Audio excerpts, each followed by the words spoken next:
پرستی سے بچا لے. ابراہیم نے کہا مالک مجھے اور میری اولاد کو بت پرستی سے بچا لے.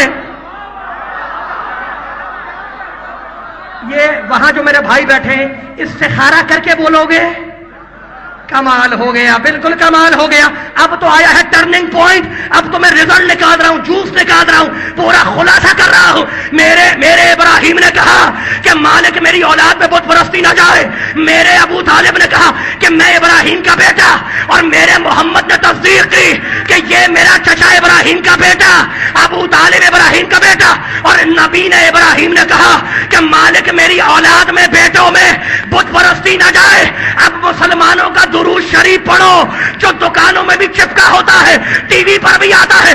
اللہم صلی علی محمد وعلی آل محمد کما صلیت علی ابراہیم وعلی ابراہیم انک حمید مجید. مالک درود بھیج ابراہیم پر اور ابراہیم کی اولاد پر. ابو طالب ہے ابراہیم کی اولاد. عجیب مسلمان ہو، ابو طالب پر درود بھی بھیج رہے ہو، اسے کافر بھی کہہ رہے ہو.